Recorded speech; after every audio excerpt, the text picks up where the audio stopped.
3, on est parti. Deuxième partie de simulation. Étranger, entrée mineure. Ok. On a parlé du Parlement, on a parlé de l'Assemblée nationale, on a dit qu'ils étaient élus. La première chambre au suffrage universel, qu'on appelle direct, et l'autre suffrage universel direct en parlant du Sénat, d'accord. Maintenant, Oui. vous m'avez dit également les grands électeurs. C'est qui ces grands électeurs? Qui vote véritablement, si on peut donner un terme juridique à ces gens qui votent pour les sénateurs, pour les représentants au Sénat? C'est les communes, enfin, c'est les communes régionales, départementales. Non, c'est n'importe quoi, je dis. Régions, départementales et communes. Voilà, ça c'est les conseillers régionaux, départementaux et communaux. D'ailleurs, quelle élection est prévue pour le mois de juin? Les élections régionaux. Nal. Régionales. Et Ah, on dit régionales. Oui, c'est une élection. Et départementale. Ah, c'est les deux, ok. Les deux. D'accord. C'est je pense que c'est le 27 juin. Voilà, mais en tout cas, c'est cela. Présentez-moi le président de la République.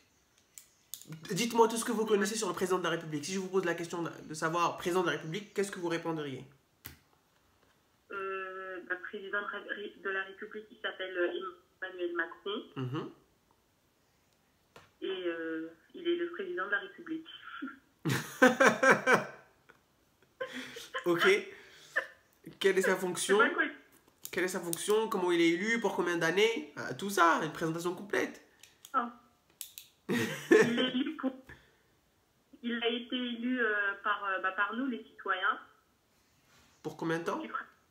Pour 5 ans. Pour 5 ans, suffrage universel qu'on appelle direct, parce que ce sont les citoyens qui votent directement. Ok, c'est quoi sa fonction? C'est quoi son rôle? C'est de conduire la politique de la nation, et il est le chef des armées.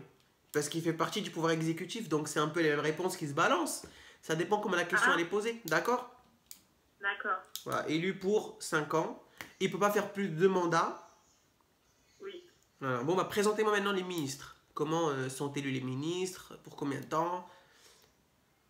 Les ministres, ils sont élus par le président de la République.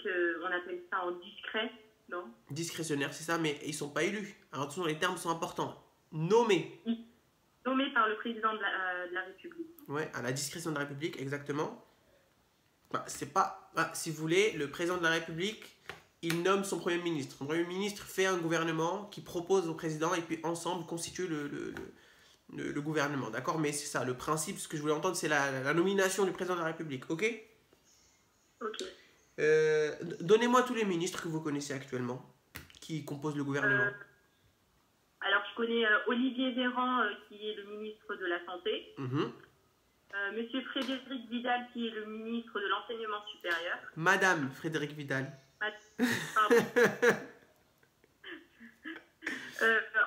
Ensuite, il y a Bruno Le Maire, qui est le ministre des Économies. Oui, de l'économie. Nous avons Elisabeth Borne, qui est ministre du Travail. Oui, exactement. Ensuite, on a Jean-Michel Blanquer, qui est le ministre de l'Éducation nationale. Tout à fait. Et on a Monsieur Gérald Darmanin, qui est Gérald. le ministre de l'Intérieur. Gérald Darmanin, qui est ministre de l'Intérieur. Ok, et vous avez oublié le plus important, le chef du gouvernement. Et le Premier ministre, qui est Jean Castex. Ok. Très bien. Ok. Donc, ils sont nommés pour combien de temps, ces ministres-là? Comme le...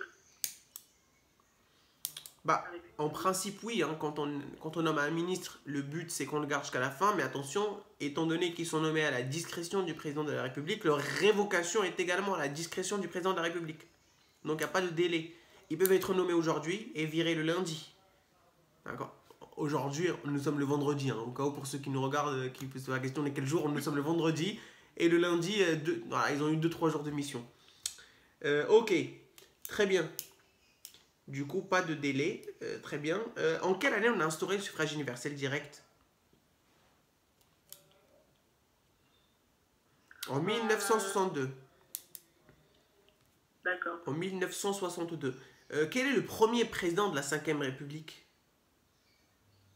Et Charles de Gaulle. Monsieur le général Charles de Gaulle. Exactement.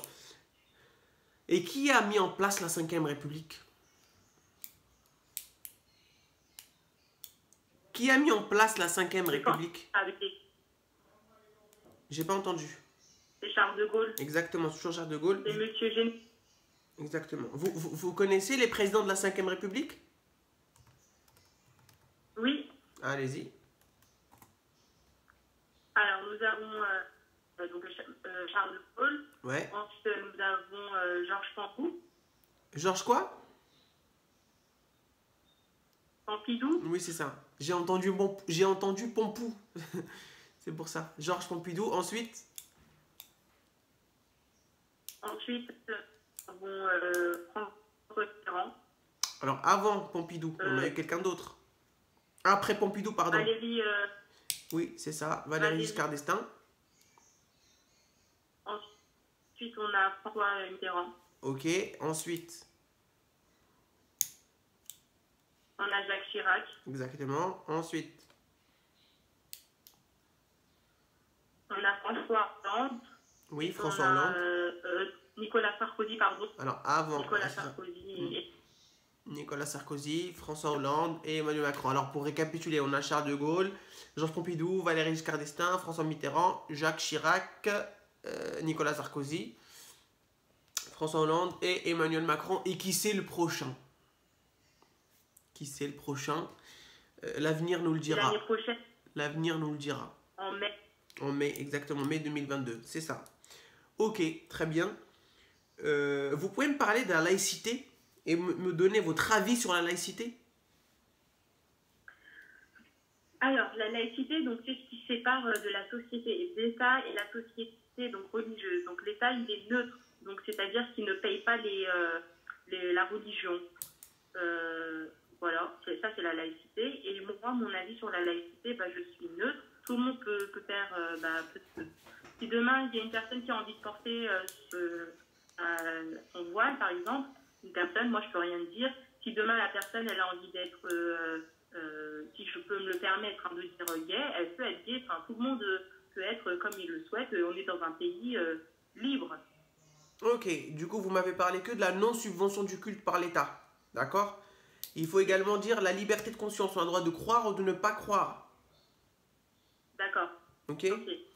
La liberté de croire ou de ne pas croire, la non-subvention par l'État et surtout ne pas oublier d'évoquer l'année. La loi de 1905. D'accord. C'est la loi de 1905 qui est venue séparer ce qu'on appelle l'Église de l'État. Ok. Ok. D'accord. Écoutez, on va finir avec les deux guerres mondiales. C'est quoi les dates des guerres mondiales, s'il vous plaît? Donc la première, c'est 1914 à 1918. Et c'est 1939 à 1945. Exactement. 39-45. Et c'est quoi les jours exacts de la fin des deux guerres? Alors, celui de la Première Guerre mondiale, c'est le 11 novembre 1918, je crois. Oui, oui. Je suis bête, c'est l'armistice. Et la Deuxième Guerre mondiale, c'est le 8 mai 1945. Ok, c'est quoi la démocratie? La démocratie, c'est quand les citoyens, hommes et femmes, ils votent pour choisir leurs représentants. Quand les citoyens votent. Tous les citoyens. Oui. Vous êtes une femme, vous devez connaître la loi qui est passée en 1975. De quelle loi je parle? C'est la loi IVG, la loi de droit à l'avortement. Exactement. C'est la loi IVG. Vous êtes également une femme, vous pouvez me donner l'année du droit de vote des femmes? 1945 1944, exactement, c'est ça. Et enfin, pour finir, c'est quand l'abolition de l'esclavage? L'abolition de l'esclavage. C'est en 1848. En 1848, l'abolition de l'esclavage. C'est en 1848 l'abolition de l'esclavage. Et ça, c'est l'abolition de la peine de mort qui a eu lieu en 1981. 1981, c'est l'abolition de la peine de mort.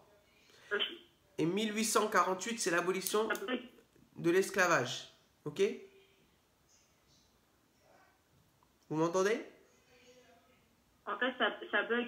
Voilà. Je disais que Du coup, j'ai pas entendu, j'avais pas entendu la question. 1981, c'est la peine de mort. Et 1848, c'est l'abolition de l'esclavage. D'accord? C'est bon, vous m'entendez bien? Ok. Non. C'est pas grave. Dites-moi, pourquoi vous voulez devenir française? Pourquoi je veux devenir française? Je veux devenir française car j'aime la France. J'adhère aux valeurs de la France. Et aussi, je suis étudiante infirmière. Je souhaite ouvrir mon propre cabinet plus tard, devenir infirmière libérale, travailler en collaboration avec des professionnels de santé. Donc voilà pourquoi je veux devenir française. Ok, très bien. C'est ce qu'on appelle une réponse très courte et très directe. C'est super bien. Voilà, vous aimez les valeurs, vous avez un projet professionnel, mais vous pouvez développer, hein. Vous savez, vous pouvez parler 15 minutes hein, sur cette question-là. Ça va vous réduire le temps des questions qui vont vous être posées. Ok? Voilà, on va finir là. Ok.